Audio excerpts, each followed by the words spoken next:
నమస్కారం అండి. నా పేరు Arun Reddy. Welcome to my YouTube channel Arun Reddy tech 5. ఈరోజు మన టాపిక్ వచ్చేసి యూజర్ ఫామ్ అండి. సో చూద్దామండి యూజర్ ఫామ్ అంటే ఏంటో. సో మీరు కనుక నా వీడియోని ఫస్ట్ టైం చూస్తున్నట్లయితే లేదా మీరు ఎక్సెల్ వీబీఏ నేర్చుకోవాలనుకుంటే నా ఛానల్ ప్లేలిస్ట్లోకి వెళ్ళి అక్కడ ఎక్సెల్ వీబీఏ తెలుగు అనే ఫోల్డర్ ఉంటుందండి. దాంట్లో మిగతా వీడియోస్ అవైలబుల్ అవుతాయి. అలాగే నా వీడియోని మిస్ అవ్వదనుకుంటే నా ఛానల్ సబ్స్క్రైబ్ చేయండి, లైక్ చేయండి, షేర్ చేయండి. మీరు లైక్ చేయడం మాత్రం మర్చిపోకండి. మీరు లైక్ చేస్తే నాకు ఎంకరేజింగ్గా ఉంటుంది. సో అలాగే మీరు మిగతా వీబీఏ వీడియోస్ కావాలనుకోండి, మీరు వీడియో యొక్క ఫైల్ డిస్క్రిప్షన్లో వెళ్ళారనుకోండి, మిగతా వీడియోస్ యొక్క లింక్స్ కూడా అక్కడ అవైలబుల్ అయి ఉంటాయి. సో వెళ్దాం మన టాపిక్కి. రైట్. సో మనం ఇవాళ యూజర్ ఫామ్ అంటే ఏంటి, అది ఎలా క్రియేట్ చేయాలి, దానికి క్యాప్షన్ నేమ్ ఎలా ఇవ్వాలి. ఓకే, సో క్యాప్షన్ నేమ్ కూడా ఇస్తామండి మనం. యూజర్ నేమ్ క్యాప్షన్ నేమ్ ఎలా ఇవ్వాలి, బ్యాక్గ్రౌండ్ కలర్ ఎలా సెట్ చేయాలి, ఓకే, లేదా చేంజ్ చేయాలి, హైట్ వెయిట్ ఎలా ఇవ్వాలి, ఓకే, అలాగే యూజర్ ఫామ్ ఓకే ఎలా రన్ చేయాలి, అలాగే టూల్ బాక్స్ అంటే ఏంటి, మరియు యూజర్ ఫామ్ని ఎలా డిలీట్ చేయాలో కూడా మనం ఈ వీడియోలో చూద్దాం. సో చూద్దామా అండి. సో జనరల్గా మనం యూజర్ ఫామ్ కావాలంటే మనకు డెవలపర్ ట్యాబ్ వెళ్ళి విజువల్ బేసిక్ వెళ్తామండి. ఓకే, సో విజువల్ బేసిక్ వెళ్ళినప్పుడు మనకి ఇక్కడ షీట్ 1 వర్క్బుక్ రెండు ఆప్షన్స్ మాత్రమే కనిపిస్తున్నాయి. సో జనరల్గా మనం మాడ్యూల్ ఇన్సర్ట్ చేస్తాం కదా, సో అలాగే యూజర్ ఫామ్ కూడా ఇన్సర్ట్ బటన్లోకి వెళ్ళి ఇక్కడ యూజర్ ఫామ్ అని ఉంటుందండి. ఈ ఆప్షన్ని క్లిక్ చేయాలి. క్లిక్ చేసినప్పుడు మనకి ఇక్కడ యూజర్ ఫామ్ వచ్చింది చూడండి. Okay, so user form 1. So by డిఫాల్ట్గా మనకి యూజర్ ఫామ్ వస్తుంది, దాంతో మనకు ఒక టూల్ బాక్స్ వస్తుంది మరియు ప్రాపర్టీస్ వస్తుంది. ఓకే, ఫర్ ఎగ్జాంపుల్ మనకి ఇక్కడ ప్రాపర్టీ బాక్స్ విండో రాలేదనుకోండి, లేదు ఇప్పుడు నేను దీన్ని క్లోజ్ చేస్తున్నాను, లేదా టూల్ బాక్స్ కూడా రాలేదనుకోండి, దీన్ని కూడా క్లోజ్ చేస్తున్నాను నేను. ఓకే, సో మనం వ్యూలోకి వెళ్ళొచ్చు. వ్యూలోకి వెళ్ళి ఇక్కడ మనకు ఆప్షన్స్ ఉంటాయి చూడండి. ప్రాపర్టీ విండోస్ అని క్లిక్ చేస్తే ప్రాపర్టీస్ వస్తాయి. అలాగే వ్యూలోకి వెళ్ళి మళ్ళీ మనకి ఇక్కడ టూల్ బాక్స్ అని క్లిక్ చేస్తే టూల్ బాక్స్ అని వస్తుంది. ఓకే, సో ఇప్పుడు ప్రాపర్టీస్లో చూద్దామా. ఇప్పుడు ఇక్కడ మన బై డిఫాల్ట్ నేమ్ కూడా యూజర్ 1 అని వచ్చింది చూడండి, యూజర్ ఫామ్ 1. సపోజ్ ఇంకోటి క్రియేట్ చేసామనుకోండి, అప్పుడు యూజర్ ఫామ్ 2 అని వస్తుంది చూడండి. ఓకే, సో ఇలా సీక్వెన్స్లో వెళ్ళిపోతూ ఉంటుంది. Okay, so user form 1, user form 2 ఇలా క్రియేట్ చేసుకుంటూ వెళ్తుంది. సో మనకి బై డిఫాల్ట్ కూడా ఇక్కడ క్యాప్షన్ నేమ్ అంటారు దీన్ని. ఓకే, ఇది యూజర్ ఫామ్ నేమ్ కాదండి, క్యాప్షన్ నేమ్ వచ్చేసి యూజర్ ఫామ్ 1 అని ఉంది. సపోజ్ ఈ క్యాప్షన్ నేను చేంజ్ చేయాలనుకున్నాను అనుకోండి. ఫర్ ఎగ్జాంపుల్ ఇక్కడ ఉంది చూడండి క్యాప్షన్.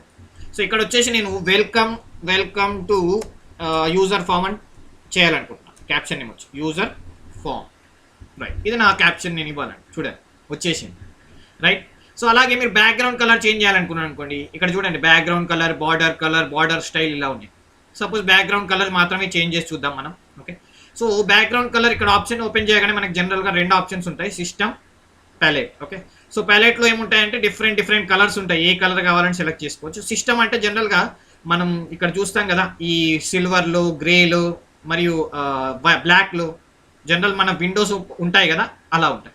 సో మన ఇష్టమైన కలర్ సెలెక్ట్ చేసుకోవచ్చు. ఓకే, ఫర్ ఎగ్జాంపుల్ ఇప్పుడు యాక్టివ్ బార్డర్ అని చూడండి. ఓకే, సో ఇలా మనం డిఫరెంట్ కలర్ చేసుకోవచ్చు. ఫర్ ఎగ్జాంపుల్ మీకు ఆరెంజ్ కావాలనుకోండి, ఆరెంజ్. ఓకే, సో ఆరెంజ్ అంత బాగుండదు, మనం యాక్టివ్ బార్డర్కే వెళ్దాం. రైట్, సో ఇలా మన బ్యాక్గ్రౌండ్ కలర్ అనేది కూడా చేంజ్ చేసుకోవచ్చు. సో ఇక్కడ హైట్ ఉంది చూడండి, దీని హైట్ చేంజ్ చేయాలనుకున్నాను అనుకోండి. హైట్ సపోజ్ నేను 200 ఇద్దాం అనుకున్నాను, 200 enter. So already by default 180 ఉందండి. సో అలాగే మనకి ఇంకా ప్రాపర్టీస్లో మనకి విడ్త్ కూడా ఉంది చూడండి. విడ్త్ కూడా నేను 300 ఇద్దాం అనుకుంటాను. అంటే నాకు బాక్స్ వచ్చేసి స్క్వేర్ బాక్స్లో రావాలి, రెక్టాంగిల్ కాకుండా. సో 300 అని ఇస్తాను చూడండి. ఓకే, 300 ఇచ్చానా, సారీ 200 ఇద్దాం, 200. రైట్, ఇప్పుడు స్క్వేర్ లాగా కనిపిస్తుంది. ఓకే, సో మీకు ఇష్టమైన షేప్లో మీరు హైట్ని మరియు ఆ విడ్త్ని సెట్ చేసుకోవచ్చు. ఓకే, హైట్ని మరియు విడ్త్ అండి. ఓకే, సో ఇవే కాకుండా మనం 1 by 1 టాపిక్స్ చూద్దాం. ఓకే, సో మనం క్రియేట్ చేయడం ఎలా, క్యాప్షన్ నేమ్ ఇవ్వడం ఎలా, బ్యాక్గ్రౌండ్ కలర్, హైట్, విడ్త్ అండి, ఇది వెయిట్ కాదు, సారీ అండి, విడ్త్. రైట్, అలాగే రన్ చేయడం. ఇప్పుడు యూజర్ ఫామ్ ఎలా రన్ చేయాలో చూద్దామా. ఓకే, సో మనకి ఇక్కడ రన్ ఆప్షన్ ఉంటుంది చూడండి, ఇక్కడ రన్. ఓకే, సో ఇప్పుడు ఈ యూజర్ ఫామ్ని నేను రన్ చేయాలనుకున్నాను అనుకోండి, దీన్ని క్లిక్ చేశాను అనుకోండి, చూడండి ఒక యూజర్ ఫామ్ ఎక్సెల్ పైన వచ్చేసింది. సో ఇలా మనం మాడ్యూల్ని ఎలా రన్ చేస్తామో అలా మనం ఈ డెవలపర్ ట్యాబ్ వెళ్ళి విజువల్ బేసిక్ వెళ్ళి ఇక్కడ యూజర్ ఫామ్ సెలెక్ట్ చేసుకొని దీన్ని రన్ చేయొచ్చు. ఇది ఒక మెథడ్. రెండోది, మనం మాడ్యూల్ క్రియేట్ చేసి దాంట్లో కూడా యూజర్ ఫామ్ని ఇంక్లూడ్ చేయొచ్చు. ఒక మ్యాక్రో క్రియేట్ చేయాలనుకున్నాను అనుకోండి, అప్పుడు ఇన్సర్ట్కి వెళ్ళి ఇక్కడ మాడ్యూల్ ఉంది కదా, క్లిక్ చేసి దీనిలో చిన్న ప్రోగ్రామ్ నేమ్ ఇద్దాం, సబ్ యూజర్ ఫామ్ అని, యూజర్_ఫామ్. Okay, right. సో ఇందులో వచ్చేసి మనకు ఇక్కడ యూజర్ ఫామ్ నేమ్ ఏంటి, యూజర్ ఫామ్ 1 కదా. Okay, so user form user form 1 dot show అన్నా అనుకోండి, ఆటోమేటిక్ ఏమవుతుంది, ఈ మ్యాక్రో రన్ కాగానే ఈ మ్యాక్రోకి వెళ్ళి ఆ యూజర్ ఫామ్కి మూవ్ అవుతుంది. అంటే ఆ యూజర్ ఫామ్ అనేది మ్యాక్రోలో చూపిస్తుంది. సింపుల్, ఇలా కూడా మనం రన్ చేసుకోవచ్చు. ఇప్పుడు మనం సింపుల్గా మ్యాక్రోకి వెళ్ళి రన్ చేసి చూద్దామా? రైట్. సో మనం ఏం చేస్తాం, జనరల్గా వ్యూలోకి వెళ్ళొచ్చు, లేదా మనం డైరెక్ట్ డెవలపర్ ట్యాబ్లో మ్యాక్రో ఉంది కదా, ఓకే, ఇది సెలెక్ట్ చేసుకొని ఇక్కడ చూడండి రన్ అని అనుకోండి, ఇలా ఓపెన్ అవుతుంది. సో ఇలా ఇదే కాకుండా మనకు షార్ట్ కట్ కూడా ఇవ్వచ్చు. మ్యాక్రోకి వెళ్ళి ఇక్కడ ఎడిట్ ఆప్షన్స్ ఉన్నాయి కదా, దీనిలో వచ్చేసి కంట్రోల్ జే అని ఇద్దాం.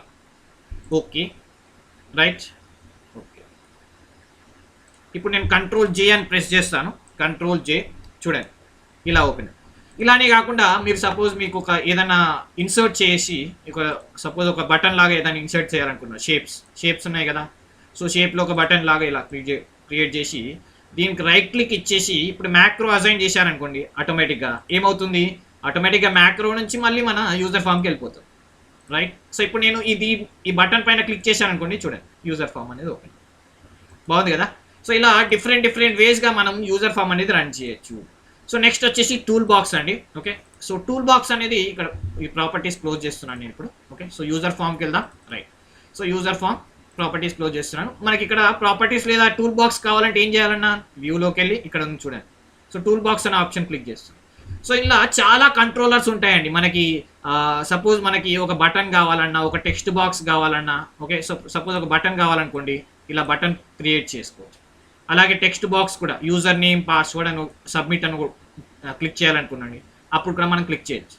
ఓకే, ఫర్ ఎగ్జాంపుల్ ఈ కమెంట్ బాక్స్ ఇటు పక్కకు పెట్టేసి ఇక్కడ టెక్స్ట్ బాక్స్ క్రియేట్ చేసి ఇక్కడ ఒకటి లేబుల్ క్రియేట్ చేశాను అనుకోండి, యూజర్ నేమ్.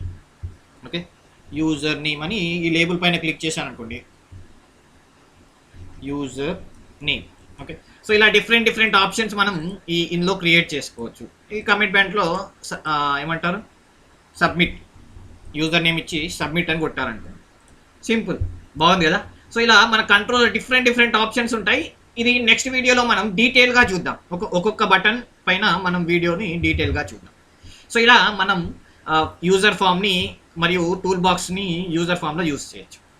ఫర్ ఎగ్జాంపుల్ మీరు యూజర్ ఫామ్ని డిలీట్ చేయాలనుకున్నారు, మీకు అవసరం లేదనుకున్నారు. సపోజ్ ఇక్కడ యూజర్ ఫామ్ 1 ఉంది, 2 ఉంది, 2ని నేను డిలీట్ చేయాలనుకున్నాను. అప్పుడు రైట్ క్లిక్ కొట్టి ఇక్కడ చూడండి రిమూవ్ యూజర్ ఫామ్ అని క్లిక్ చేసి చాలా ఆప్షన్స్ ఇస్తుందండి. Yes, no.